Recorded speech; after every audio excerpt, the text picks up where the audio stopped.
호세아 4장 1절부터 10절까지 제가 읽습니다.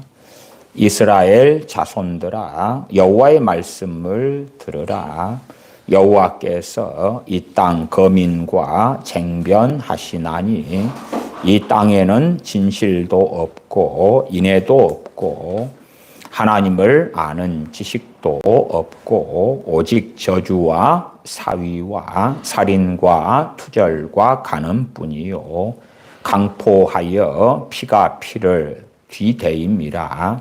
그러므로 이 땅이 슬퍼하며 무릇 거기 거하는 자와 들짐승과 공중에 나는 새가 다 쇠잔할 것이요 바다의 고기도 없어지리라. 그러나 아무 사람이든지 다투지도 말며 책망하지도 말라. 네 백성들이 제사장과 다투는 자같이 되었음이니라. 너는 낮에 거치겠고 너와 함께 있는 선지자는 밤에 거치리라. 내가 네 어미를 멸하리라. 내 백성이 지식이 없으므로 망하는도다. 너가 지식을 버렸으니 나도 너를 버려 내 제사장이 되지 못하게 할 것이요 네가 네 하나님의 율법을 잊었으니 나도 네 자녀들을 잊어버리리라. 저희는 번성할수록 내게 범죄하니 내가 저희의 영화를 변하여 욕이 되게 하리라. 저희가 내 백성의 속죄 제물을 먹고 그 마음을 저희의 죄악에 두는도다. 장차는 백성이나 제사장이나 일반이라. 내가 그 소행대로 벌하며 그 소위대로 갚으리라. 저희가 먹어도 배부르지 아니하며 행음하여도 수요가 더하지 못하니 이는 여호와 족기를 그쳤음이니라. 아멘. 호세아 4장 1절부터 10절까지 읽었습니다. 오늘 말씀의 핵심 주제는 내 백성이 지식이 없으므로 망하는도다 입니다. 제가 지난주 금요일 날 어느 목사님이 하나님께서는 악한 정권을 왜 허락하셨는가 하는 설교를 했고, 그분은 보수파에 속한 목사님이고 그 설교가 매우 많은 크리스천들에게 인기를 얻어서 20만 조회가 넘게 나오게 되었더라.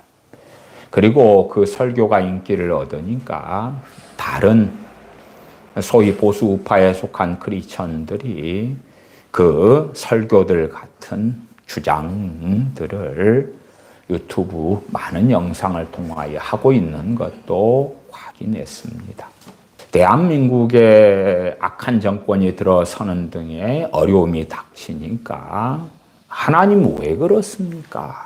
과거 마틴 로이존스 목사님 1939년 세계 2차 대전이 일어난 그 다음 해에 왜 하나님께서는 전쟁을 허락하시는가? 왜 하나님 그렇습니까? 세계 1차 대전, 2차 대전이 왜 일어납니까? 우리는 그런 일이 없도록 기도했지 않습니까? 보수파를 추종하는 크리스천들 입장이라면 하나님 그 악한 사람이 대통령 되는 것을 막아달라고 했지 않습니까? 하나님 왜 그렇습니까? 실상은 그러한 질문을 통하여 하나님께 책임을 전가하려는 실상은 악함이 드러나고 있는 것이다. 하나님 말씀에 무관심한 거예요. 제가 그 20만 조회 이상이 나온 하나님께서 악한 정권을 왜 허락하시는가? 그 설교도 A4 5장으로 타이핑해서 읽어드리면서 문제점을 이야기를 했더랬습니다. 그 설교의 핵심은 그런 것이었지요. 첫째, 하나님께서 허락하셨기 때문에 이런 일이 벌어진다. 그것을 받아들여야 된다. 두 번째는 하나님께서 허락하셔서 일어난 일이기 때문에 선하고 좋은 것으로 된다. 그러니 염려하지 말아라. 그러니 실망하지 말아라. 심지어는 과거 이스라엘 엘리야 선지자 때처럼 바알에게 무릎 꿇지 않는 7천인이 대한민국에 있지 않느냐. 저 같은 설교자가 여러분 같은 성도들 바알에게 무릎 꿇지 않는 7천인이 있기 때문에 결국은 대한민국은 해피엔딩하다. 그런 설교에 대다수의 크리스천들이 너무나 감명받았다, 위로가 된다, 소망이 생긴다, 은혜를 받았다. 세상에 대한민국에 이런 목사님이 계시다니. 그러면서 수천 개의 댓글이 달렸다 하는 이야기도 드렸었습니다. 그 목사님은 자, 봐봐라. 하나님의 작정이다. 하나님의 섭리다. 하나님의 계획이다. 그러기 때문에 좋게 되어진다. 그러한 망상을 설교를 통하여 했더랬습니다. 물론 그러면서 많은 내용이 뒤죽박죽이 되어졌죠. 그렇게 모든 것이 합력하여 선을 이루게 될 것이다, 좋게 될 것이다. 그러면서도 포괄적 차별금지법이 시행된다면 한국에서 교회가 전멸될 것이다, 없어질 것이다, 무너질 것이다. 뭐 그러한 말도 안 되는 주장도 했었다. 그런 이야기도 드렸지요.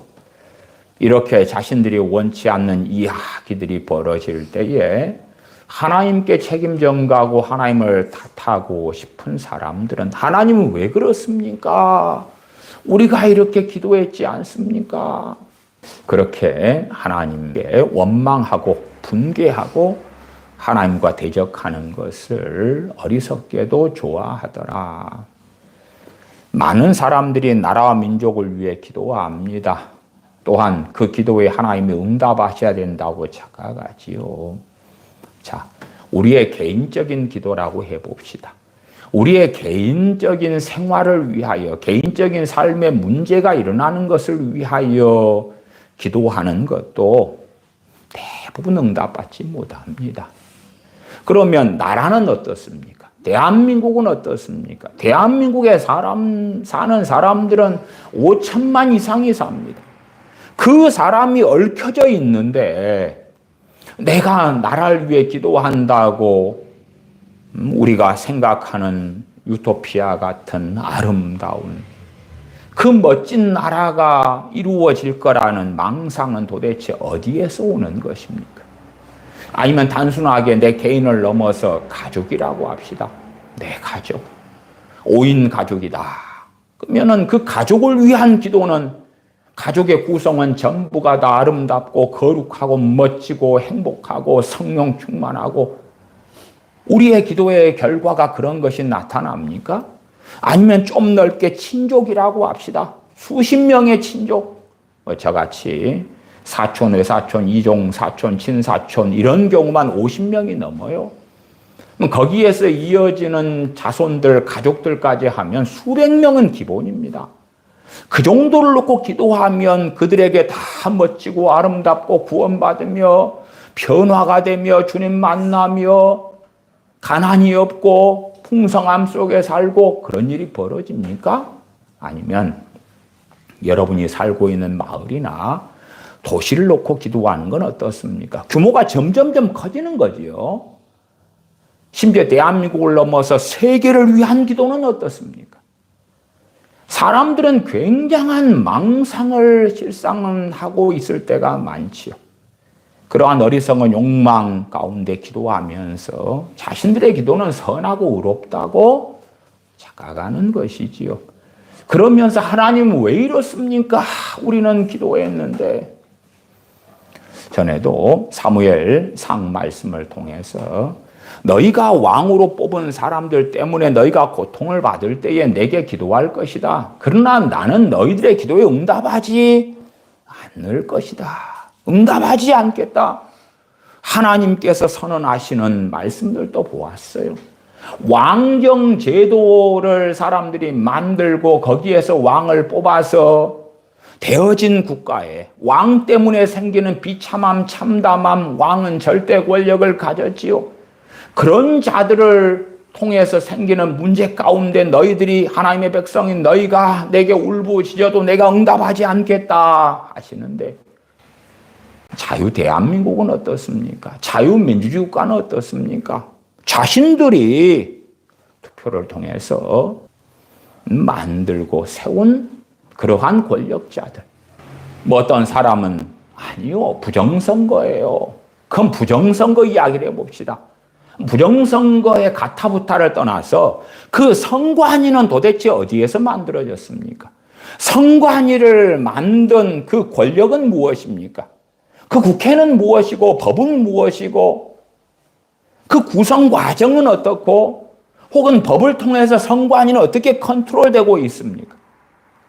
그러니까 그 국회의원이나 그 권력을 지금만이 아니라 앞에 두었는데 그 선관위가 악하고 부정선거에 앞잡이들이고 그렇다고 가정한다 할지라도 그 모든 것의 원흉은 국민들이죠. 국민들이 그렇게 자기들이 주권을 가지고 뽑은 지도자들, 뽑은 국회의원, 뽑은 시장, 교육감, 대통령, 그런 이들일 뿐이에요. 대통령이 되면 최소한 직접 임명할 수 있는 사람은 권력자의 자리에 직접 꽂아 넣을 수 있는 사람 7,000명이 넘습니다. 직접 간접적으로까지 꽂아 넣을 수 있는 권력자들의 자리. 물론 국민들은 어느 자리들이 권력자의 자리인지는 무지한 경우가 많으나 소위 15,000개 이상의 강력한 힘을 행사할 수 있는 권력자들의 자리에 대통령은 자기가 임명해서 넣을 수가 있는 거예요. 간접적으로까지 한다면 얼마나 많은 사람인지 모릅니다. 권력을 주었기 때문에 그렇죠.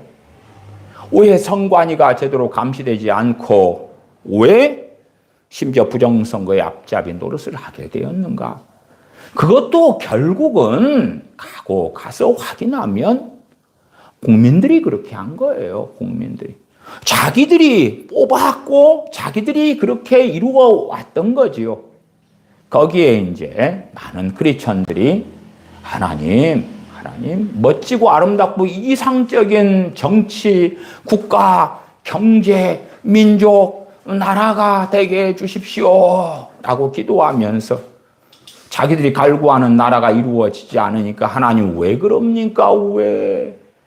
그래서 하나님께 책임을 돌리고 싶은 그러한 가르침 설교가 인기를 끄는 거예요. 누구에게요?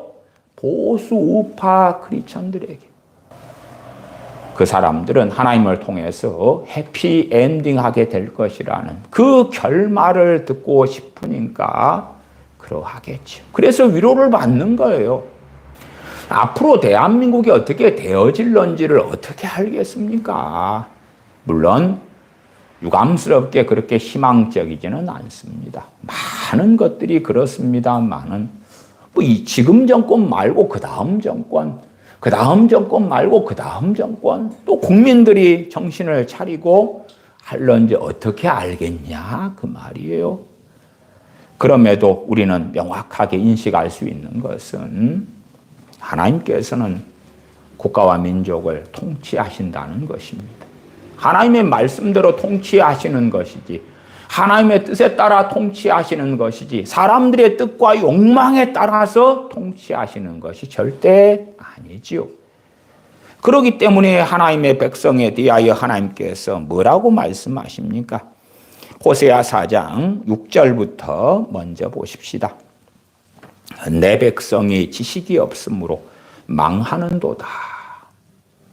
무엇이 없어서 망한다고 그럽니까? 지식이 없어서 망한다 그러죠. 지식이 없어서 망할 수밖에 없는데 하나님 그러면 안 됩니다. 무슨 지식입니까? 첫째, 하나님을 아는 지식입니다. 위로 올라가면 4장 1절로 가십시다. 이스라엘 자손들아 여호와의 말씀을 들으라. 여호와께서 이 땅 거민과 쟁변하시나니 이 땅에는 진실도 없고 인애도 없고 하나님을 아는 지식도 없고. 그래서 4장 1절을 통해 보면 4장 6절에 내 백성이 지식이 없으므로 망하는도다 해서 그 지식은 하나님을 아는 지식이구나. 상식적으로 생각해 보십시다. 여기에서 지식은요, 또한 성경에서 말씀하는 지식과 일반적으로 우리가 세상사에서 사용하는 지식이라는 단어는 정말 다른 단어입니다. 많은 단어와 개념이 있는 가운데 성경에서 말씀하는 단어와 세상에서 쓰는 단어가 이렇게 차이 나는 단어도 별로 없습니다. 하나님을 아는 지식은 어떻습니까? 하나님을 안다면 그대로 사는 게 맞습니까? 틀립니까? 일반적으로 사용하는 지식, 정보하고 하나님을 아는 지식은 너무나 다른 면이 있어요. 하나님을 아는 지식은 어디에서 구할 수 있습니까? 말씀 66권에서 구할 수가 있지. 하나님의 말씀에서 하나님을 알아갈 수가 있는데 하나님을 알려고 하지 않는 것입니다. 하나님께서 어떤 분이신지 알아가려고 하지 않는 것입니다. 그래서 최근에 하나님께서 악한 정부를 왜 허락하시는가? 그런 설교도 성경을 이야기하는 게 아니고 하나님의 작정이 있어요. 하나님의 허용하심이 있어요. 하나님의 섭리가 있어요.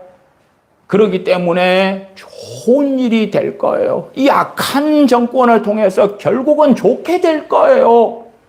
하는 성경하고 상관없는 이야기를 주장하고 거기에 크리스천들은 아멘 아멘 너무 좋아요. 하나님을 아는 지식이 없는 거라. 세상에 전쟁이 벌어져요. 그러면 우리가 구약 성경에서 많은 전쟁의 역사를 봐요. 왜? 그 뒤에는 무슨 일이 있었죠? 전쟁의 배경에는 무슨 일이 있었냐 그 말이에요. 거기에는 죄와 하나님의 진노가 있었죠. 하나님의 백성들의 죄뿐만 아니라 바벨론을 심판하시는 하나님, 바벨론의 죄악, 블레셋을 심판하시는 하나님, 블레셋의 죄악, 에돔을 심판하시는 하나님, 에돔의 죄악. 아니 얼마나 명확하냐 그 말이에요. 모압을 심판하시는 하나님, 모압의 죄악. 소돔과 고모라를 심판하시는 하나님, 소돔과 고모라의 죄악 때문에. 그러지. 자, 소돔 성을 놓고 누가 기도했더니 하나님께서 그러면 내가 심판하지 않을게. 그런 것이 창세기에 있었나요? 없었어요. 없어. 심지어 롯은 자신의 사위들을 살려낼 수 있었어요? 없었어요? 없었어. 사위들은 안 간다는 거예요. 소돔성에서 피난 가자니까 안 간다는 거예요. 그럼 우리가 좋아하는 기도는 뭐예요? 하나님, 내 사위들의 마음을 감동해 주세요. 그래서 소돔에서 피난 갈 수 있게 해주세요. 아니면 이 소돔 땅에 평화가 오게 해주세요. 죄가 그치게 해주세요. 거룩함이 일어나게 해주세요. 부흥이 오게 해주세요. 말이 돼요? 안 돼요? 안 돼. 많은 자들이 하는 기도를 통해서는 하나님을 조롱하고 모욕하고 있는 거예요. 그런 하나님의 진노와 심판이 임할 때 하나님 안 돼요, 안 돼. 물론 롯은 그런 기도 안 했습니다. 롯은 하나님 사위들 마음을 감동해 주세요. 아니 사위들이 소돔을 떠나지 않겠다는데, 아니면 한 번 구원은 영원해. 그래가지고 하나님, 롯이 내 아내의 구원을 하나님 보장해 주세요. 내 아내의 구원을 보장해 주세요. 그래가지고 아내가 뒤를 돌아보았는데 소금 기둥이 안 되는 거라. 그렇게 해달라고 기도한다고 해보세요. 하나님과 싸우려는 거지. 하나님과 대적하려는 거예요. 그러니까 어떨 때에 하는 나라 민족을 위한 기도는 좋아요. 왜 어떨 때예요? 나라와 민족이 누구 편에 있을 때? 하나님 편에 있을 때. 하나님 편에 있을 때. 그러나 하나님의 진노가 임하고 하나님의 심판이 임할 때에 하나님 편이 아니라 자기 백성, 자기 나라 편에 서서 하나님과 대적하여 싸우는 기도라면 당연히 그들은 소경이 될 것이고 하나님과 등을 돌릴 수밖에 없게 될 것이고 하나님의 진노 가운데 같이 떨어질 수밖에 없는 거지요. 사도들은 얼마나 믿음의 사람들이었습니까? 유대 땅은 멸망을 향해 달려가고 있고 예루살렘은 멸망을 향하여 달려가고 있습니다. 사도들이 살았을 때 자신의 유대 땅을 위하여 예루살렘을 위하여 눈물 흘리고 저항하고 하나님과 싸웠습니까? 그러지 않습니다. 물론 대한민국과 예루살렘은 달라요. 예루살렘에 대해서는 주님께서 이미 멸망을 선언하셨더랬어요. 다르긴 합니다만은 그러나 최소한 그런 예제를 통해서 우리가 하나님 편에 서야 된다는 걸 알아야 되는 거예요. 시편에 많은 저주시들이 있습니다. 하나님의 심판을 구하는 많은 기도들이 나와요. 그러니까 사람 편에 서기 좋아하는 많은 사람들은 이해하지 못해요. 실제로 정말 많은 신학자들이 시편에 있는 저주시들에 대하여 여전히 해석 못하고 있습니다. 또한 해석한다 해도 기괴하고 이상하게 합니다. 왜? 정말 많은 신학자들은 사람 편에 서 있으니까. 하나님 편이 아니니까. 그리고 자기들이 생각하는 하나님을 아는 지식은 항상 인자하시고 항상 은혜로우시고 항상 노하기를 더디하시고 항상 구원하시고 항상 사랑하시고 그런 하나님에서 멈추는 거지. 죄로 인하여 심판하시는 하나님을 알려 하지 않으니까. 그래서 하나님과 대항하여 싸우면서 하나님 그런 분이 아니시잖아요. 하나님 구약에는 공의를 행하시고 심판을 행하셨다면 신약에는 사랑 그런 하나님 아닙니까 하는 망상 속에 들어가는 것이에요. 정말 많은 크리스천들이 또한 지금은 더 그렇지요. 하나님을 아는 지식이 없는 거예요. 하나님을 아는 지식을 가지려면 어떻게 가집니까? 말씀 66권에서 가집니다. 최근에 하나님께서 악한 정부를 왜 허락하시는가? 그렇게 해서 20만 조회가 나온 설교를 한 목사님은 조직신학 교수님이고 어느 교회 담임 목사님이고 그 양반은 성경이 무엇인가 보다도 자기가 주장하고 믿고 있는 신학이 무엇인가 자기가 믿고 있는 장로의 유전에 대부분 해당되는 그 교리를 낭독하게 하고 암송하고 주보에 적어놔서 읽게 하고 그런 것이지 하나님 말씀을 가리키는 쪽과는 사실은 거리가 멀어요. 그냥 인간 사변, 어리석은 변론으로 들어가는 것들. 그러한 인간 사변에 들어가는 신학에서 강조하는 것 중에 하나는 아담이 선악과를 따먹고 타락하는 건 하나님의 예정이었냐? 하나님의 작정이었냐? 하나님의 섭리였냐? 그런 걸 다루잖아요, 그 설교에서. 그러면서 하나님의 작정, 계획, 예정, 섭리였다는 거잖아. 그래서 하나님의 뜻이었다는 거죠. 하나님의 작정은 하나님의 뜻이고. 아니, 아담과 선악과 문제에 있어서 하나님의 뜻은 뭐였어요? 선악과를 먹지 말라는 것이었잖아. 그러니까 자기가 가진 장로의 유전의 신학과 교리를 가지고 뭘 무너뜨리는 것입니까? 성경을 무너뜨리는 거예요. 그런 교리, 그러한 장로 유전을 암송하고 외우고 마음대로 해석하면서 자, 이 색안경을 끼고 성경을 읽자는 거예요. 얼마나 끔찍한 일인지. 선악과를 먹으면 정령 죽으리라고 먹지 말라는 하나님의 뜻이 명시되어 있는데 거기에서 뜬금없이 성경에서 말씀하지 않는 아담이 선악과를 따먹고 타락하는 건 하나님의 작정이었다. 하나님의 계획이었다. 하나님의 뜻이었다. 하나님의 허용하심이었다. 하나님의 섭리였다. 그런 어리석은 말장난을 하고 있는 거예요. 하나님이 하지 말라는 게 하나님의 뜻이지. 하라는 게 하나님의 뜻이고 이 명시적인 것을 다 뒤집어 퍼버리는 거예요. 그런 어리석은 망상이 어디 있습니까?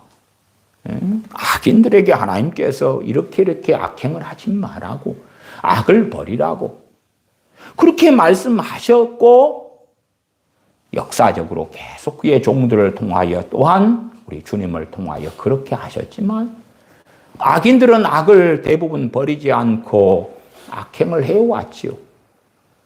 그러면 하나님, 저 악인이 왜 악행을 합니까? 하나님의 작정입니까? 섭리입니까? 예정입니까? 허용하십니까? 뜻입니까? 그러니까 그 목사님이나 그 양반 조지신학 교수로 가리키는 신학교에서 그 양반의 가리킴은 저 악인이 저 악행을 한 것은 하나님의 뜻이고 하나님의 섭리고 하나님의 작정이고 하나님의 예정이고 하나님의 계획이다 그러는 거지요. 무슨 장난을 하는 것입니까? 그의 불순종이지요. 신명기 28장에 안 봐요? 복과 저주가 너희 앞에 있다. 심삼과 에발산에 서서 이스라엘 지파들은 복과 저주를 선포해라. 순종하면 복을 받을 것이고 불순종하면 저주를 받을 것이다. 그러니까 그런 기괴한 신학은 이들이 불순종한 것은 하나님의 계획이고 작정이고 섭리고 예정이고 하나님의 뜻이었다. 아니, 불순종하지 말고 순종하라는 게 하나님의 뜻이잖아. 정말 그런 끔찍한 교리들을 봐요. 대한민국의 장로교가 주를 이루죠. 그러나 사실은 대한민국 교회 장로교회 주류의 신학이 사실은 그 방금 이야기한 목사님, 그 신학 박사 교수님이 주장하는 것과 같은 거거든요. 제 모교회에서는 목사님께서 80년대에 강단에 서서 설교하신 게 뭐냐 그러면 그분이 가진 건, 그분은 총신대 출신이셔요. 그분이 가진 신학은 뭐냐 그러면 이중 예정이기 때문에 강단에 주일날에 서서도 그렇게 설교하셨어요. 전도하지 말라고. 전도해가지고 지옥 갈 자들한테 전도하면 하나님이 얼마나 복잡하시겠냐고. 무슨 짓을 해도 저자는 지옥 가기로 예정되어 있는데 전도해가지고 여러분이 하나님이 힘들게 하면 안 된다고. 또한 전도할 필요가 없는 것이, 누가 천국 가기로 예정되어 있다면 그는 기필코 하나님이 천국 가게 하시니까 힘들게 고생할 필요가 없다고. 전도하지 말란 설교를 했다니까요, 강단에 서서. 왜? 그것이 웨스턴민스터 신앙고백이나 장로교가 가진 상당한 장로의 유전에서 나오는 거거든요. 근데 성경은 뭐라 그래요? 천하 만민에게 복음을 전파하라 그러잖아요. 너희는 가서 모든 족속으로 제자를 삼아 아버지와 아들과 성령님의 이름을 세례를 주고 내가 너희에게 분부한 모든 것을 가르쳐 지키게 하라. 주님이 친히 지상명령을 하시잖아요. 그런데 장로 유전에서 나온 교리는 전도하지 말라는 거라. 이중예정이니까 천국 갈 자는 무슨 일이 있어도 천국 가고 지옥 갈 자는 무슨 일이 있어도 지옥 가니까 그 이중예정의 핵심 되는 것이 웨스턴민스터 신앙고백서예요. 최근에 그 금요일날 제가 읽어드린 목사님은 웨스턴민스터 신앙고백서만 계속 부지런히 가르쳐요. 그 양반은 기독교 강요도 강의를 합니다만은 아마 제가 기독교 강의를 한다면 저는 그분하고 전혀 다른 동일한 기독교 강요 본문을 가지고 다른 해석, 다른 설명을 할 거예요, 아마. 그래도 저도 종교개혁자 존 칼빈 목사님의 상당한 그래도 목회자들 중에서는 제 스스로는 전문가의 반열에는 어느 정도 있다. 그렇게 저는 스스로 주장을 하는 입장이에요. 그 양반이 해석하는 존 칼빈의 설교, 존 칼빈의 신학과 제가 이해하고 아는 존 칼빈의 신학은 정반대에 있습니다. 같은 걸 가지고도. 그래서 제가 전에도 존 칼빈 목사님의 갈라디아서 강해 설교 43편을 읽어드린 바가 있고 또 존 칼빈 목사님의 디모데 전서 강해 그것도 제가 전체를 읽어드린 바가 있어요.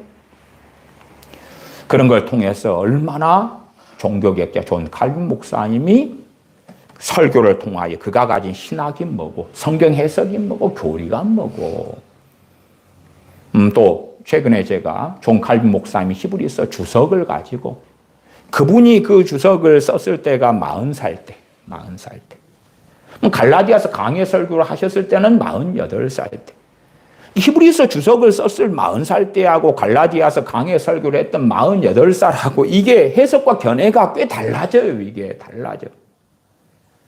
그런 부분의 차이도 제가 설명드린 바가 있기도 해요. 사람은 별로 그렇게 완벽하지 않아요. 더군다나 칼빈 목사님이 돌아가셨을 때가 54살이라 54살.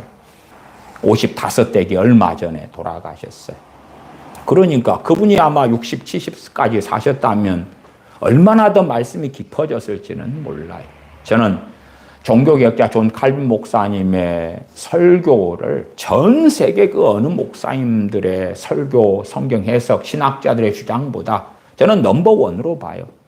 그분의 설교들을 보면 저는 최소한 95% 이상은 찬성하고 동의하고 감탄해요. 물론 제가 간혹 마틴 로이 존스라는 20세기 최고의 설교자의 설교들도 다루기도 합니다만은 로이 존스 목사님의 설교들은 한 70%, 80% 정도밖에는 동의하지 않아요.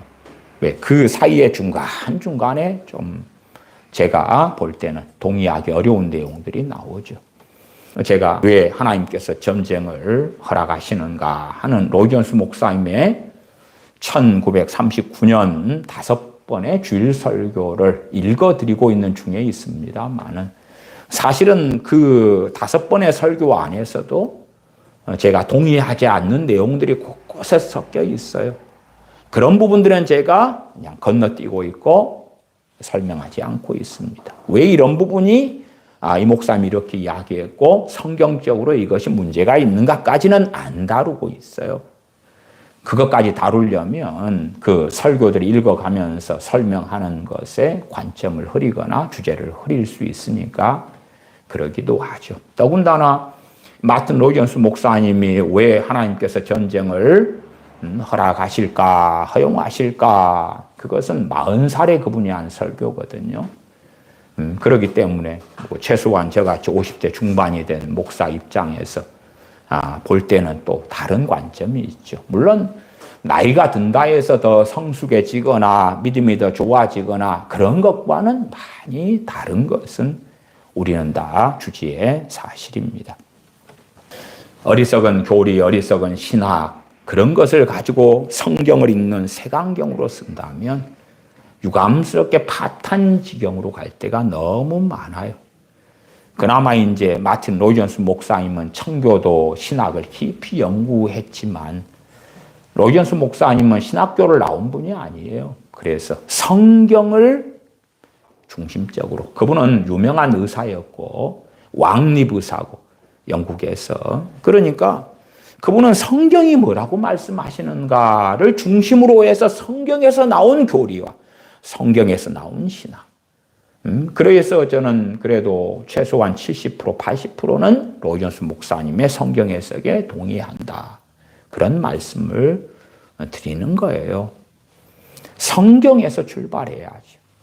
물론 이제 대한민국의 많은 크리스천들은 하나님을 아는 지식을 성경에서 얻으려고 하지 않습니다. 자기들이 만들어낸 하나님, 자기들이 믿고 싶은 하나님인 거예요. 그걸 포기하지 않아요. 제가 끊임없이 기복주의의 문제점을 이야기했잖아요. 사도들은 우리가 지금 처해 있는 환경보다 행복했나요? 행복한 환경이었나요? 경제적으로 좋았나요? 정치가 좋았나요? 국가가 좋았나요? 아니면 전도를 하니까 하나님께서 복을 주시고 돈을 주고 자녀가 잘 되게 하고 성공하고 집을 주고 차를 주고 그런 것 같은 당시의 일들이 있었나요? 아니잖아요. 그러면 사도들이 우리보다 믿음이 적었어요? 우리하고는 격이 틀려. 격이 틀려.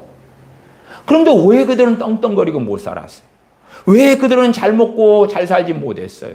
왜 그들은 금은보화에 넓은 토지에 집에 그런 걸 왜 가지고 못 살았어요?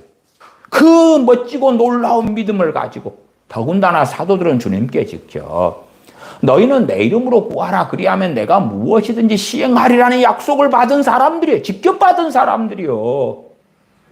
그러면 내 이름으로 구하면 내가 무엇이든지 시행하리라. 그러니까 주님 전 세계에 대부흥이 일어나게 해주세요. 그런 기도를 할 권세가 있다면 사도들이지. 안 그래요? 그 기도를 해요? 안 해요? 안 해. 서로 했다고 할지라도 하나님 뜻이 아니었고 응답되지 않았다는 건 결과론적으로 우리는 알잖아요. 물론 저는 사도들은 주님께 말씀을 듣고 배웠기 때문에 그런 기도가 말도 안 되는 미친 정신 나간 기도라는 것을 그들은 다 알았기 때문에 그런 쓸데없는 기도는 안 한다 그 말이에요. 아니 주님께서 가버나움 고라신 베세다에서 복음을 증거하시는 거지. 고라신 가버나움 베세다에 부흥을 주세요. 전능하신 아버지여 예루살렘에 부흥을 주세요. 왜 이들이 말씀을 안 받아들입니까? 제가 더 뜨겁게 기도할게요. 제가 예루살렘을 위해서 더 금식할게요. 그리고 기도하면 예루살렘에 부흥이 올 거예요. 주님이 그런 생각을 가지고 계셨습니까? 아니에요. 그건 그들의 선택이라. 예루살렘아 암탉이 병아리를 모리함같이 내가 너희를 모리한 적이 얼마더냐? 그러나 너희가 내게 나오기를 원치 아니하였도다. 예루살렘 거민들의 선택이요. 주님께 오지 않는 것, 전능하신 아버지께 오지 않는 선택을 그들은 한 거예요. 그 결과로 너희들이 황폐하여 버림받을 것이다. 는 주님의 선언, 아버지 하나님의 진노가 나타났던 것이에요. 그런데 그것을 기도로 바꿔서 하나님, 우리가 어떻게 살든지 간에 내가 원하는 이런 것, 보기에 좋게 보이는 것, 복음화, 구원, 대부흥, 경제적으로 잘 되는 것, 행복한 것, 잘 먹고 잘 사는 것, 그런 것들을 주세요. 그 망상 속에서 정말 많은 기도를 합니다. 제가 제자 광성교회 박한수 목사님의 기도 설교, 너는 부르짖으라 100번이 넘게 훌쩍 많이 했지요. 그런 설교 가운데 1편부터 20편까지는 제가 타이핑을 다 해가지고 그분의 주장이 얼마나 비성경적인지. 그러나 대한민국 교인들은 그 설교들을 너무 좋아해요. 기도하면 다 응답해줘. 자녀를 위해 기도하면 자녀 99%가 다 돌아오고 다 변화되고 아름답게 돼요. 그런 가르침들을 너무 좋아하니까 환장하면서 듣고 있는 거예요. 그냥 계속 반복된 주장. 하나님을 아는 지식이 없는 거예요. 기성세대도 마찬가지입니다. 자녀 교육을 해오면서 하나님의 영광을 위하여 자녀를 키우기보다 영어 단어 하나 더 외우고 수학 공식 하나 더 외우고 더 좋은 학교, 더 좋은 대학에 진학하는 것이 목적이고 방향성이지. 자녀들의 행복, 자녀들이 잘 먹고 잘 사는 거, 그런 것이지. 자녀들과 함께 금식하고 하나님을 아는 지식을 얻게 하고 말씀을 가르치고 그런 걸 합니까? 더군다나 자녀들에게 말씀을 가르치는 사명은 목회자가 가지고 있는 게 아니에요. 신명기 6장 등을 보면 아시겠지만 부모가 가지고 있는 거라. 부모가 하나님의 말씀을 잘 듣고 상고하고 깨닫고 배우고 그것을 가지고 마치 새가 모이를 얻어서 새끼 새들에게 짹짹거리고 입을 벌리면 모이를 집어넣어 주는 것처럼 그렇게 말씀을 깨닫고 아는 가운데 자녀들에게 먹여줘야 되는데 주일날 되면 부지런하고 충성스러운 부모들은 예배당에 있지 자녀들과 함께 있지를 않아요. 왜? 그들이 생각하는 건 성가대에서 노래 부르고 식당에서 음식하고 밥 해주고 물론 그런 것이 가치가 없다는 건 아니올시다. 주차 봉사하고 꼭두 새벽부터 교회 차량을 운전하고 안내위원 서면서 인사하고 주보 날라주고 새신자를 인도하고 무의미하다는 건 아니올시다. 그러나 최소한 자녀 다 키워놓은 사람들이 하면 좋겠지. 안 그래요? 자녀를 키울 때는, 자녀가 품 안에 있을 때는 하나님을 아는 지식을 가르쳐야지. 누가? 부모가 해야지. 주일학교 보내놓으면 주일학교 담당 교역자가 잘한답니까? 주일학교에서, 중고등부에서 교역자들, 전도사들, 부교육자들이 가르치는 건 유감스럽게 대부분 기복주의일 뿐이에요. 기복주의. 물론 소를 물가에 데려갈 수는 있어도 물을 마시게는 강제로 하긴 어렵다는 건 아시죠? 그냥 우리의 자녀들은 세상에 취해 있기 때문에 하나님을 아는 지식을 얻으려고 하지 않아요. 그래서 제가 최근에도 청년들, 특별히 20대 통계들을 자주 말씀드렸어요. 20대가 되면 기본적으로 절반 이상은 주님 떠나요. 그냥 가볍게. 왜? 세상밖에 없는데 하나님을 아는 지식을 가지고 있지도 않고 원하지도 않아요. 원하지도 않아. 지난 시간에도 마틴 로이존스 목사님의 왜 하나님께서 전쟁을 허용하시는가 에서 첫 번째 설교가 기도에 대한 설교였어요. 기도에 대한 설교를 제가 읽어드리면서 부가 설명을 드렸죠. 그러나 성경에서 말씀하는 기도는 관심이 없어요. 왜? 자기가 기도하면 하나님이 들어주셔야 한다고 생각하는 거예요. 참 웃지요. 그냥 웃지. 비웃어요. 하나님도 비웃으시고 저 같은 사람도 비웃어요. 하나님을 아는 지식 말씀에서 기도에 대하여 어떻게 나와 있는지를 봐야 될 거 아니에요, 도대체. 그런데 자기들이 아쉽고 어려우면 나 주여 합니다. 나 크리스천이니까요. 하나님 들어주세요. 아니, 기도는 얼마나 중요하고 넓은 주제입니까? 그럼 부모는 왜 성경에 있는 기도를 자녀한테 안 가르쳐요? 뻔하지요. 첫째, 자기가 기도가 중요하지 않아. 둘째, 자기가 기도가 뭔지를 몰라. 셋째, 무엇보다도 성경의 기도가 뭔지 몰라. 안 가르치지. 그 다음에 이제 샤머니즘 주술적인 기도나 슬쩍 가르쳐. 야, 네가 힘들지? 기도해봐. 하나님 응답해 주실 거야. 헛소리하고 있어. 제가 기도에 대한 시리즈 설교는 정말 많이 해왔습니다. 물론 주님 부르실 때까지 계속 기도에 대한 설교를 반복적으로 혹은 다양한 각도에서 계속 할 거예요. 근데 시편 66편 18절 읽어드리면 내가 내 마음에 죄악을 품으면 주께서 듣지 아니하시리라. 내가 내 마음에 뭘 품으면요? 죄악을 품으면 주께서 듣지 아니하시리라. 근데 정욕적으로 살다가 아쉬워지니까 하나님 이렇게요. 세상을 사랑하며 살다가 어려움에 빠지니까 하나님 저렇게요. 아니 그것이 어떻게 응답받는단 말이에요 도대체. 베드로 사도는 주님께 직접 배운 사람이에요. 직접 배운 베드로 사도가 뭘 기도에 대하여 증거합니까? 시편에 있는 기도에 대한 말씀을 그대로 반복하고 있어요. 하나님께서 의인의 간구에 귀를 기울이신다. 하나님의 낯은 악행하는 자들을 향하신다. 주여 주여 하지만 불법을 행하고 악행하는 자들에게는 하나님께서 믿는다고 하지만 진노의 철퇴를 내리신다는 거예요. 주님께 직접 배운 베드로 사도가 기도에 대하여 증거하는 게 맞는 거지.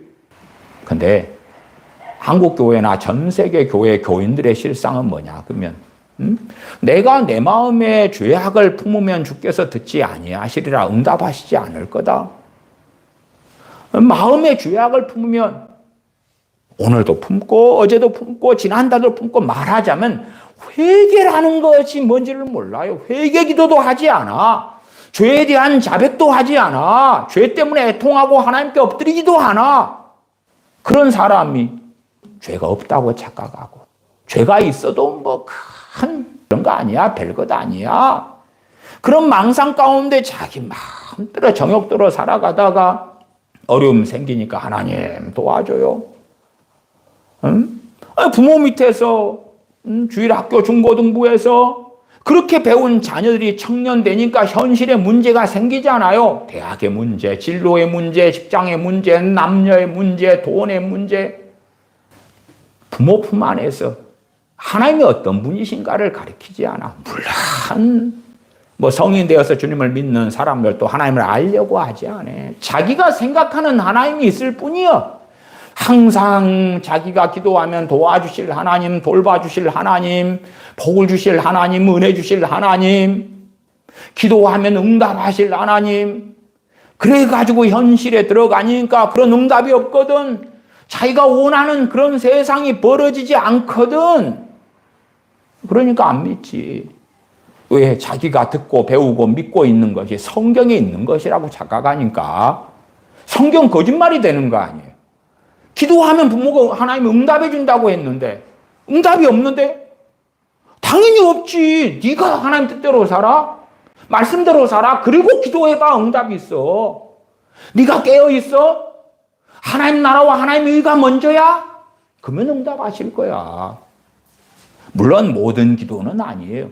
하나님의 뜻대로 하는 기도이지. 근데 자기 마음대로 살고 하나님의 영광을 위해 살지도 않고 죄를 짓고도 회개하지도 않고 자기 마음에 죄악을 품고 살아가고 죄악을 품고 살아가는 기본이 뭐예요? 용서하지 않는 거예요. 미워하고 증오하고 원망하고 한탄하고 그렇게 살아. 기도해? 1000년을 해봐. 오히려 기도의 결과로 하나님의 진노의 철퇴가 떨어질 거예요. 정말 끔찍한 건 뭔지 알아요? 로마서 1장에 말씀하시지만 하나님께서 내버리시는 거예요. 아니 그런 기도를 하나님이 듣기 싫은 기도를 계속해. 하나님께서 교회 안에 믿는다 하는 안에 안 남겨두셔요. 때가 되면. 그거 듣기 싫으니까 무신론자의 세계에 불신자의 세계에 던져버리시는 거예요. 그러면 그 기도 안 하잖아. 이제 안 믿는다고 그러니까. 뭐 하려고 하나님을 괴롭게 하겠어요. 주님께서 가르치신 주님의 기도에 중간에 보면 뭐가 있어요? 우리에게 죄 지은 자를 우리가 용서하여 주오니 우리의 죄를 용서해 주십시오. 사실은 그런 기도도 이제는 안 하죠. 최소한 죄를 용서해 달라는 기도, 회개 기도 그것 하는 크리스천들 별로 없습니다. 회개 기도를 배우는 자녀들도 별로 없어요. 하는 자녀들도 별로 없고 하는 어른 크리스천들도 별로 없어요. 또 회개 기도를 해도 맨날 그냥 뭐 WCC 회개합니다. 아니면은 뭐 로잔 대회 회개합니다. WEA를 개최하게 됐는데 그런 거 회개합니다라는 뜬구름 잡는 이야기를 하고 자기 삶에서 하나님을 어떻게 경외하느냐에 대한 또한 얼마나 자기 삶에서 죄를 짓고 살아가느냐는 실제적인 자신이 짓는 죄악에 대해서는 눈을 감아버리는 거예요. 한국 교회에게 죄를 떠넘기면 되잖아. 한국 교회가 WCC를 2013년 부산 총회를 했기 때문에 이런 일이 벌어졌어. 한국 교회가 로잔 대회를 개최했기 때문에 이런 일이 벌어졌고 WEA를 한다니까 이런 일이 벌어지는 거고 블라블라블라. 그렇게 떠넘겨버리면 많은 크리스천들은 자신은 깨끗하고 거룩하고 괜찮은 사람이 되는 거지. 그러놓고 자신들의 죄악에 대해서는 회개할 줄을 몰라. 그러니까 죄악에 대해서 회개하면서 하나님 용서해달라고 할 때조차도 자신에게 죄 지은 사람들을 용서해 주면서 해야 된다. 근데 사실은 그렇게 주님께서 가르치신 주기도 문도 이제는 의미가 없어요. 왜? 회개 자체를 안 하는데. 심지어 나 예수님 믿었으니까 한 번 구원은 영원해. 나 예수님 믿었으니까 구원은 따놓은 당상이야. 나 예수님 믿어서 구원파적인 믿음으로 과거, 현재, 미래의 모든 죄가 용서받았으니까 더 이상 회개할 필요가 없어. 됐어, 돼. 회개 안 해, 이제. 죄를 고백하지 않아. 요한일서 1장 9절엔 우리가 우리 죄를 자백하면 죄를 회개하지도 않아. 회개하지도 않는데 다른 사람이 내게 지은 죄를 용서하나 마나가 무슨 상관이 있겠어요? 그러니까 용서도 없고 회개도 없고 그러면서 아쉬운 일 생기면 하나님 도와줘요. 도와줘요. 하나님 안 도와주셔요. 안 도와주셔. 하나님은 사도 베드로가 증거한 대로 의인의 간구에 응답하시는 거예요. 야고보서는 뭐라고 이야기합니까? 의인의 간구리 역사님이 많으니라 그렇지요. 자기는 아쉬우면 자기가 하나님께서 들어주셔야 되는 사람인 줄로 망상을 떠는 거라. 기도에 대하여 모르니까 자식을 거짓말로 꼬시는 거지. 네가 어려워지면 기도해. 예수님이 네 도와주실 거야. 안 도와주셔요. 안 도와주셔. 네가 주님 편에 서야지. 또 서려면 뭐가 필연적이에요? 회개해야지. 죄에 대해 애통해야지. 하나님을 사랑해야지. 하나님을 찬양해야지. 하나님이 원하시는 자리에 있어야 되는 거예요. 20대의 절반 이상이 주님을 떠나는데 그런 친구들이 기도를 했겠어요? 안 했겠어요? 어렵고 아쉬운 일이 있었겠어요? 없었겠어요? 있었지. 기도를 해봤지. 자신의 정욕대로 자신의 욕망들이 이루어달라고. 너희가 얻지 못하면 구하지 아니하며 너희가 구하여도 얻지 못하면 정욕으로 쓰려고 잘못 구함이니라. 자기의 욕심대로 정욕대로 기도해. 하나님 왜 들어주셔야 돼? 제가 신학교 다닐 때도 신학생들 가운데 그런 친구들이 많았어요. 참 몰상식해. 내일 모레 중간고사 기말고사가 있을 때도 공부하면 될 거 아니에요. 그치요? 시험 공부하는 것만큼 그래도 결과가 더 나아질 거 아닙니까? 근데 신학생들이 공부는 안 하고 기도를 하는 거예요. 좋은 성적 거두게 해달라고. 저는 어디 전설의 고향을 보는 줄 알았어요. 그런 기도 안 해도 열심히 공부하는 애들은 그것만큼 좋은 결과를 거두지요. 또 공부도 하지 않고 기도만 하는 신학생들을 꽤 많이 봤어요. 뭘 믿느냐 그 말이에요. 하나님을 도대체 어떻게 생각하느냐 그 말이에요. 하나님을 알려는 마음은 있냐 그 말이에요. 그리고 하나님께 원망하고 책임 전가하고 그리고 원하는 대로 안 되면 등지기를 좋아하는 거예요. 아니 선민 이스라엘에 대해서도 4장 6절로 가면 내 백성이 지식이 없으므로 망하는도다. 너가 지식을 버렸으니 누구요? 하나님의 백성인 이스라엘. 너가 지식을 버렸으니 나도 너를 버려. 너가 지식을 버렸으니까 나도 너를 버리겠다. 무슨 지식요? 하나님을 아는 지식. 하나님을 알려고 안 해. 성경을 읽고 성경을 연구하고 성경을 통해 하나님의 뜻을 알아가고 하나님이 어떤 분인가를 알아가고 그런 거 나 싫어. 관심 없어. 재밌는 유튜브 보고 넷플릭스 보고 영화 보고 여행하고 맛있는 거 먹고 더 잠자고 게임하고 놀고 가족들과 함께 시간 보내고 물론 가족들과 함께 시간 보내는 것이야 참 좋은 것입니다. 그러나 더 중요한 것은 없다면 그건 우상숭배 속에 들어가겠지요. 너가 지식을 버렸으니 나도 너를 버려. 내 제사장이 되지 못하게 할 것이요. 너 하나님의 율법을 잊었으니 나도 네 자녀들을 잊어버리리라. 근데 하나님의 율법을 하나님의 말씀을 잊어버리고 버려버리는데 자녀들 위해 기도해요. 하나님 내 자식들요. 말씀은 알아? 하나님이 어떤 분인가 아냐 그 말이에요. 하나님을 아냐 그 말이에요. 지식, 하나님을 아는 지식.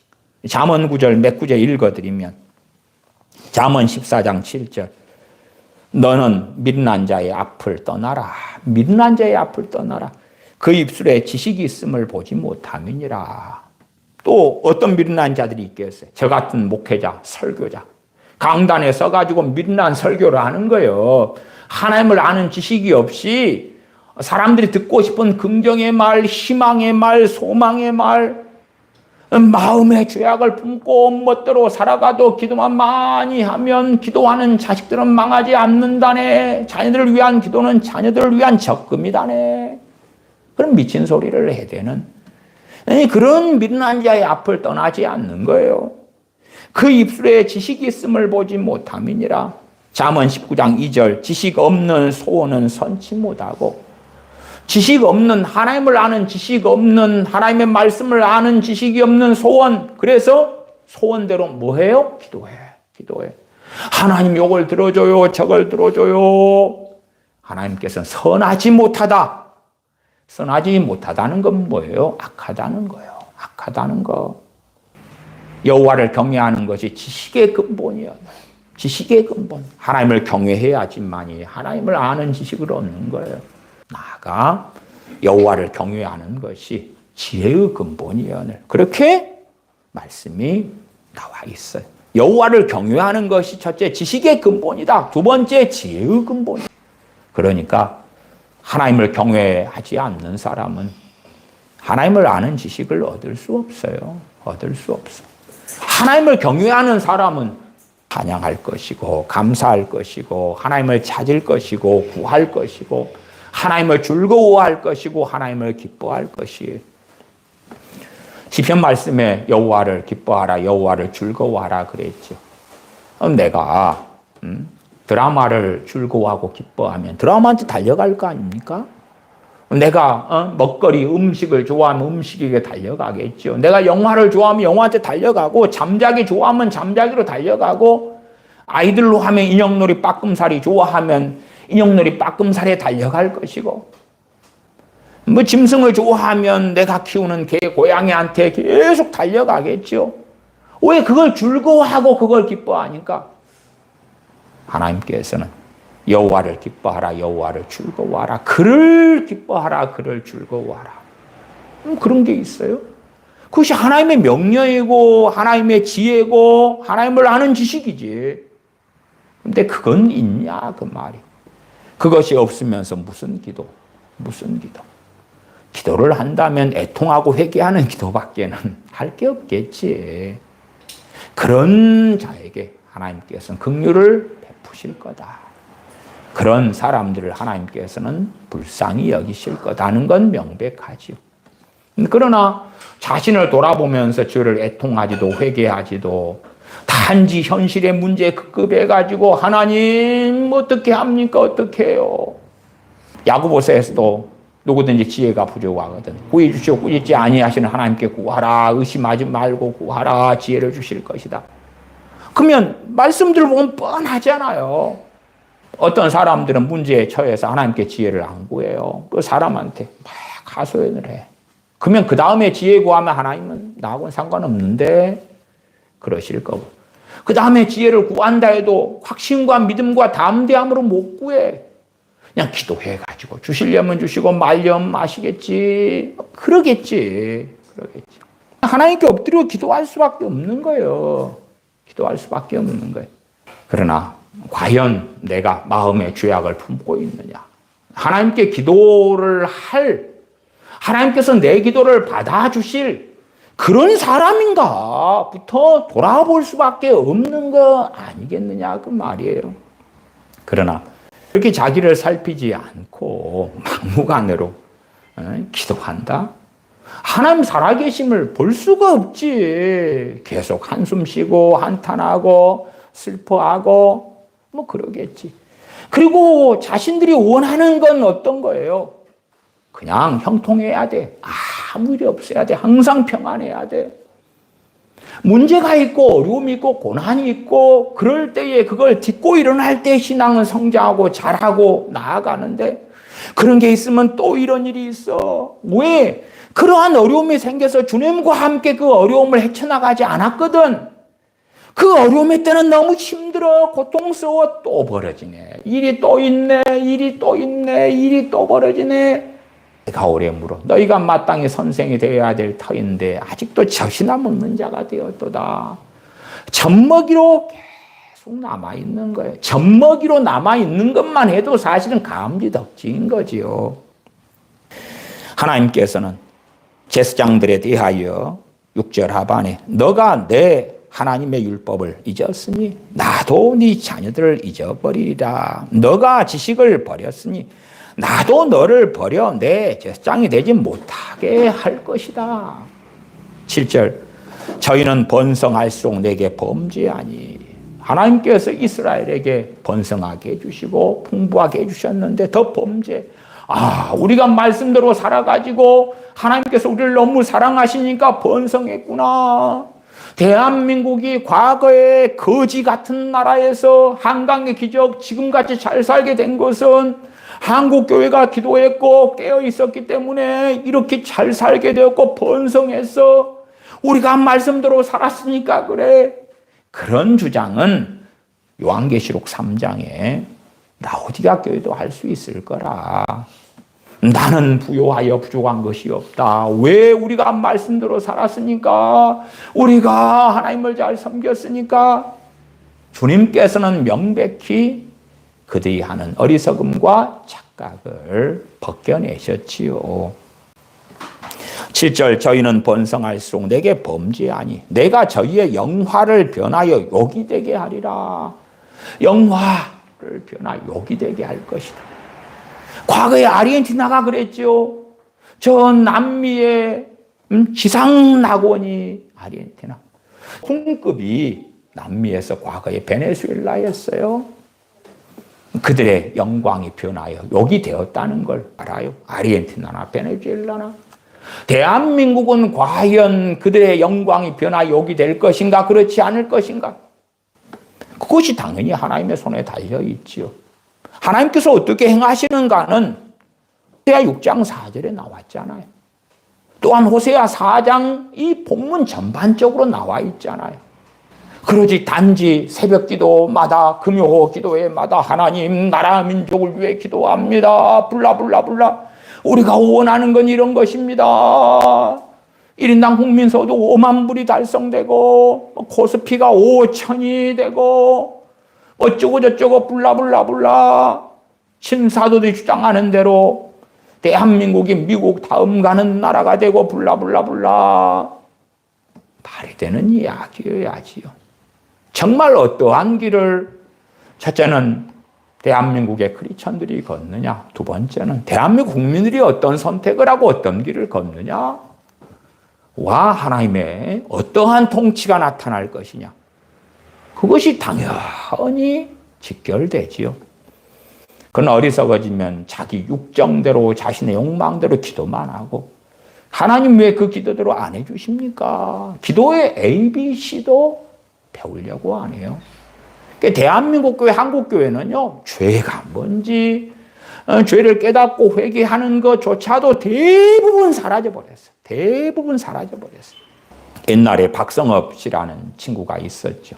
그 친구가 한국 교회에 그렇게 인기 끌면서 설교했던 주제 중에 하나가 두 가지 그렇게 합니다. 하나는 WCC 회개하라. 두 번째는 일제시대 신사참배 회개하라. 그렇다면 하나님께서는 대한민국을 너무 멋지고 아름답게 해주실 거다. 그러니까 그를 추종하는 많은 사람들이 현혹되었죠.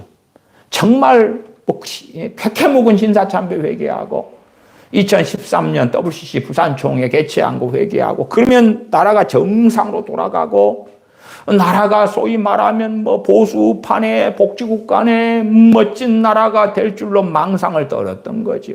그러면서 각 개인들이 어떻게 하나님을 경외하고 살고 있는가? 자신이 과연 하나님을 기뻐하고 즐거워하는가? 진리를 따라 사는가? 하나님을 아는 지식을 가지고 있는가? 하나님을 구하고 찾으며 하나님의 나라의 의를 위하여 살고 있는가? 관심이 없는 거예요. 관심이 없어. 그러니까 정답도 아닌 것을 제시하니까 사람들이 보기에는 너무 좋은 거라 일확천금적인 걸 전하니까 황홀하는 거지요. 7절 저희는 번성할수록 내게 범죄하니 내가 저희의 영화를 변하여 욕이 되게 하리라. 8절 저희가 내 백성의 속죄 제물을 먹고 그 마음을 저희의 죄악에 두는도다. 여기에서 제사장이 자리에 있는 사람은 지금으로 하면 주의 종들 목회자들이에요. 목회자들부터 실상은 잘못된 길로 걸어가서 하나님 율법을 잊어버렸는데 바르게 말씀을 백성에게 가르칠 수 없잖아요. 물론 그럼에도 백성들은 하나님 앞에 1대1로 책임져야 돼요. 그래서 하나님께서 내 백성이 지식이 없으므로 망하는도다. 더군다나 구약시대에는 각 개인이 성경을 가지고 있지 않았어요. 그래서 제사장들이 말씀을 가르쳐주는 것, 율법을 가르쳐 주는 것. 그런 것을 의지해 살았어요. 나가 선지자들이 일어나서 말씀을 전해주기도 했지만 선지자들이 말씀을 전할 때 대부분의 백성들은 저 사람은 사기꾼이다. 돌로 쳐서 죽여버리자. 저 사람은 잘못된 사람이다. 그랬더란 말이에요. 예레미야 선지자가 썼을 때 백성들은 그를 거부했어요. 그러니까 최소한 평안할 때라도 제사장들이 하나님 말씀을 맡아가지고 단지 제사만 집례하는 것이 아니라 말씀을 가르쳐야 돼. 여호와 율법을 가르쳐야 되는데 그렇지 않았어요. 그러나 지금은 많은 목회자들이 어리석어진다 할지라도 우리 개개인들이 다 이 말씀 성경을 손에 쥐고 있어요. 진실로 변명할 수 없는 시대입니다. 누가 변명할 수 있어요? 유감스럽게 제사장들, 주의 종의 반열에 있는 사람들이 내 백성의 속죄제물을 먹고 주의 종들은 어쨌든 교인들이 헌금하는 걸 가지고 생활하고 삽니다. 그렇게 하면서 그 마음을 저희의 죄악에 두는도다. 9절 장차는 백성이나 제사장이나 일반이라 내가 그 소행대로 벌하며 그 소위대로 갚으리라. 제사장들이나 주의 종들이 소경대 인도자가 되어서 행하니까 백성들이 같아지는 건 차이가 없어. 또 사실은 기복주의와 일확천금과 그런 걸 전하는 이 목회자들을 추종해 가는 거예요. 지금이야 이제 인터넷 시대고 이 자가용이 있는 시대고 교통이 발달한 시대이기 때문에 과거에는 한 지역에서 교인들이 머물 수밖에 없었어요. 지역교회. 그렇죠? 걸어다니는 시대에 주일날 예배 드리려면 저기 40km를 어떻게 갑니까?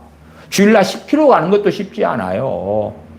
그러니까 그 마을에 있는 교회에서 신앙생활을 했다면 그 마을에 있는 교회 목회자가 어리석고 이상하다면 유감스럽게 한계 속에 어리석음 속에 들기가 참 쉬울 텐데 그러나 지금은 마을을 넘어서 넓은 도시에도 이 끝에서 저 끝까지 버스 타고 자가용 타고 쉽게 갈 수 있고 무엇보다 인터넷을 통하여 말씀을 듣고 상고할 수 있고 또한 역사적으로 탁월한 하나님의 종들, 종교학자 존 칼빈, 조나단 에드워드, 청교도들, 마틴 로이 존스, 찰스 스펄전 정말 많은 주의 종들의 설교들이 남아있지 않느냐 그 말이에요.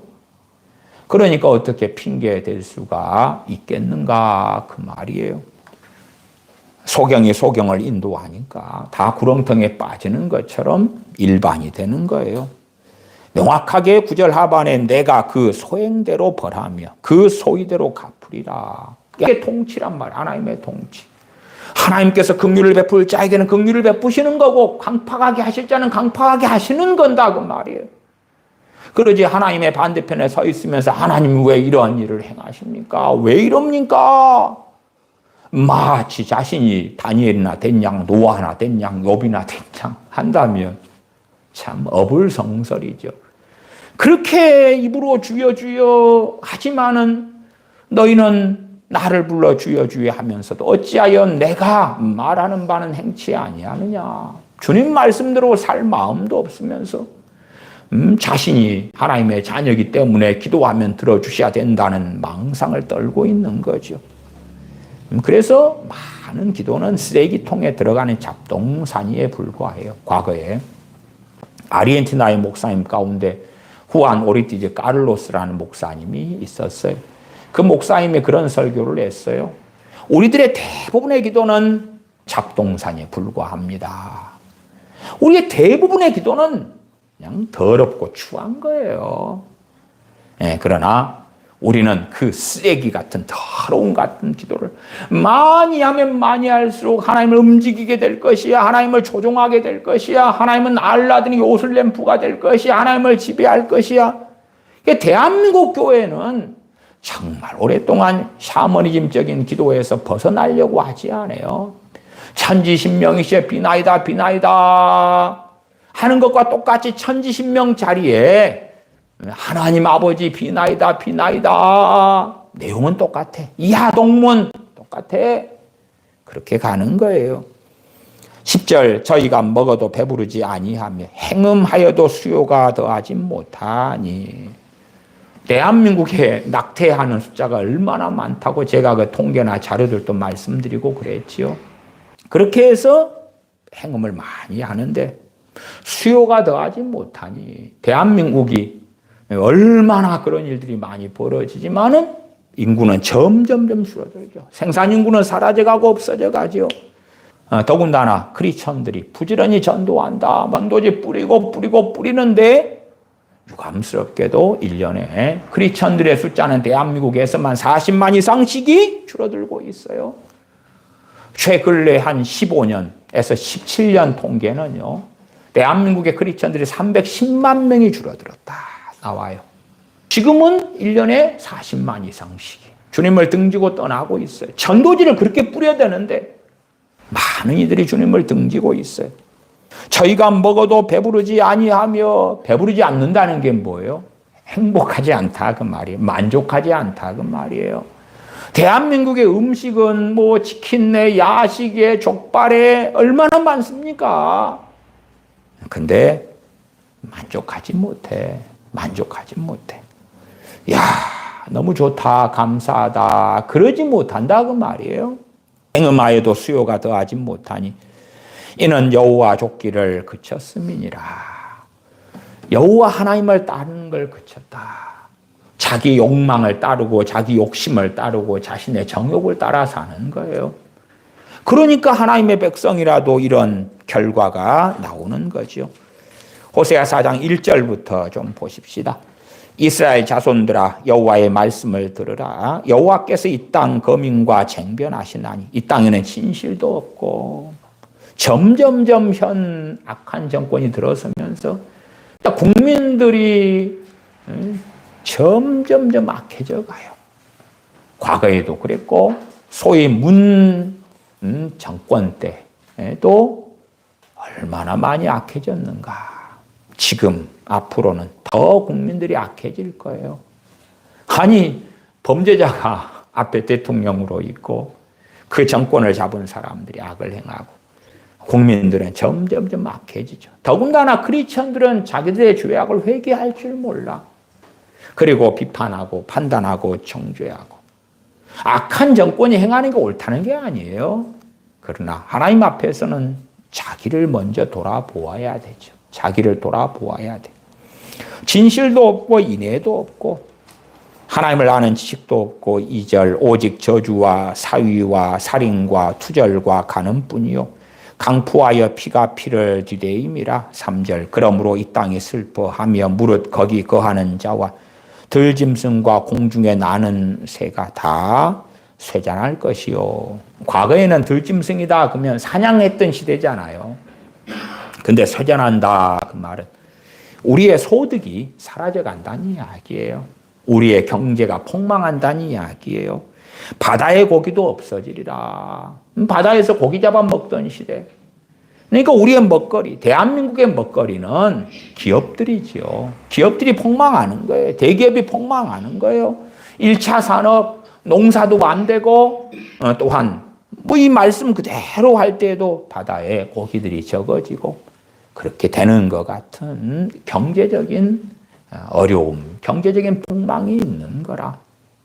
4절 그러나 아무 사람이든지 다투지도 말며 책망하지도 말라. 네 백성들이 제사장과 다투는 자같이 되었음이니라.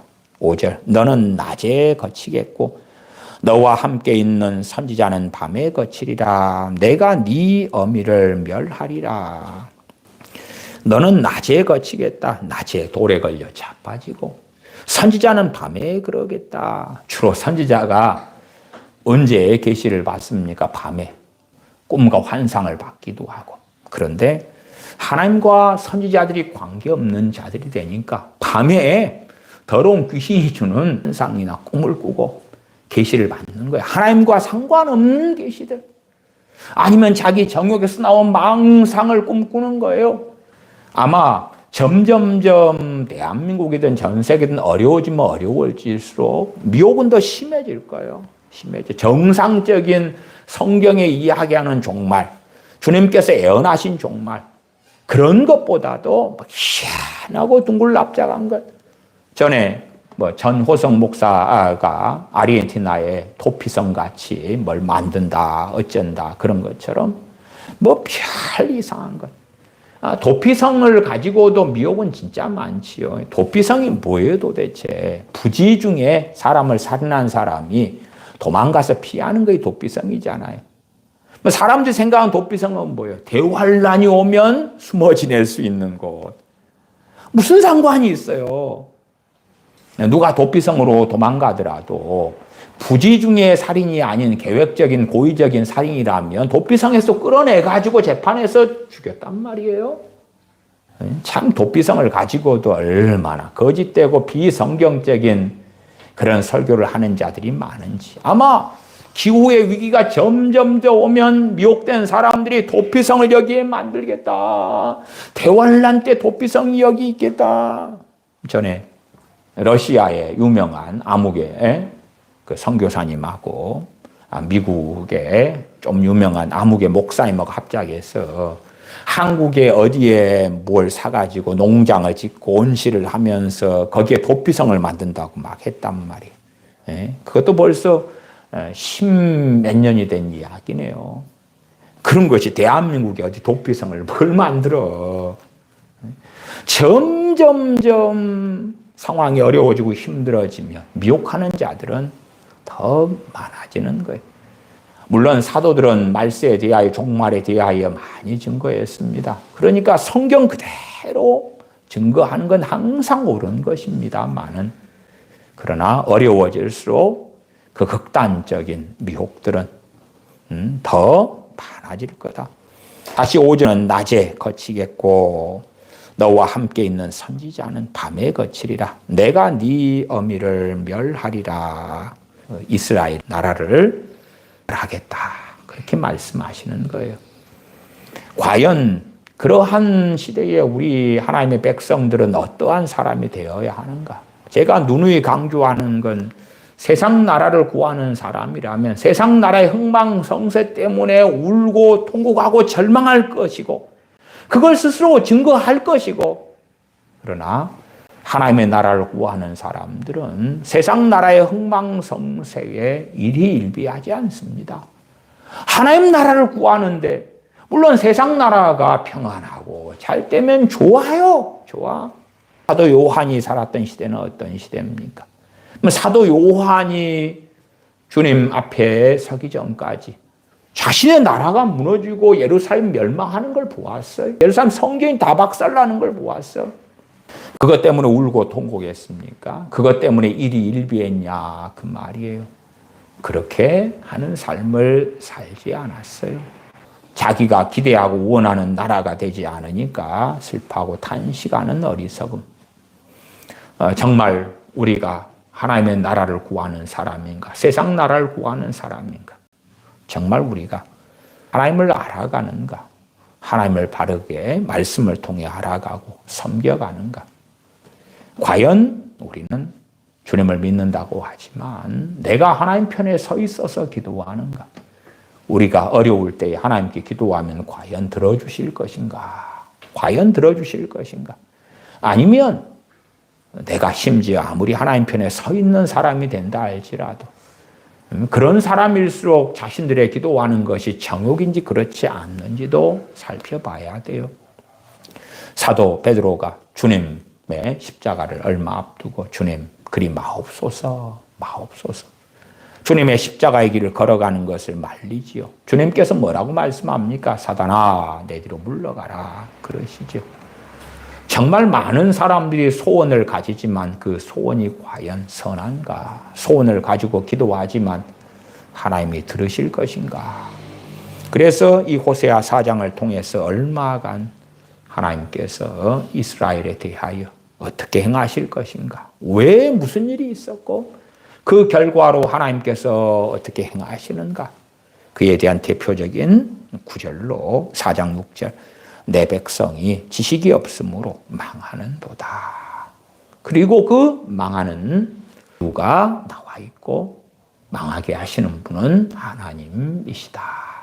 는 것이 명확하게 증거되어 있습니다.